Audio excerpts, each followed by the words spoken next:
Genesis chapter 3, King James Version. Now the serpent was more subtle than any beast of the field which the Lord God had made. And he said unto the woman, Yea, hath God said, Ye shall not eat of every tree of the garden? And the woman said unto the serpent, We may eat of the fruit of the trees of the garden, but of the fruit of the tree which is in the midst of the garden, God hath said, Ye shall not eat of it, neither shall ye touch it, lest ye die. And the serpent said unto the woman, Ye shall not surely die. For God doth know that in the day ye eat thereof, then your eyes shall be opened, and ye shall be as gods, knowing good and evil.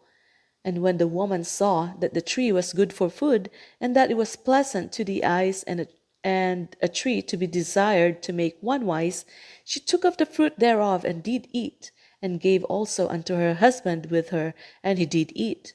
And the eyes of them both were opened, and they knew that they were naked, and they sewed fig leaves together, and made themselves aprons. And they heard the voice of the Lord God walking in the garden in the cool of the day, and Adam and his wife hid themselves from the presence of the Lord God amongst the trees of the garden. And the Lord God called unto Adam and said unto him, Where art thou? And he said, I heard thy voice in the garden, and I was afraid, because I was naked, and I hid myself. And he said, Who told thee that thou wast naked? Hast thou eaten of the tree whereof I commanded thee that thou shouldest not eat? And the man said, The woman whom thou gavest to be me. And the man said, The woman whom thou gavest to be with me, she gave me of the tree, and I did eat.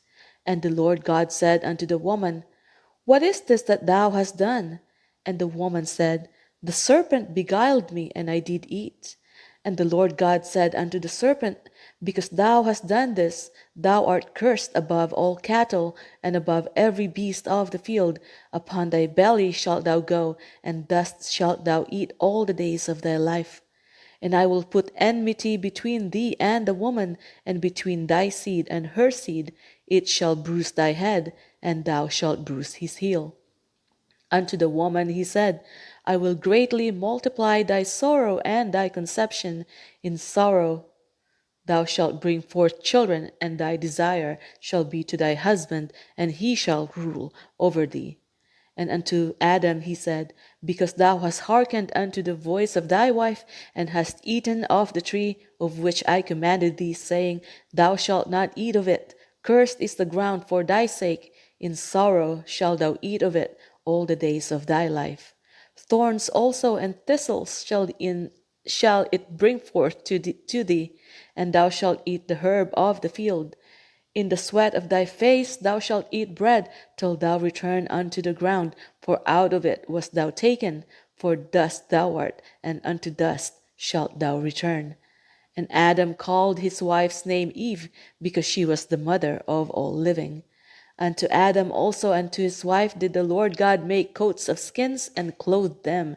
And the Lord God said, Behold, the man is become as one of us, to know good and evil. And now, lest he put forth his hand and take also of the tree of life, and eat and live forever.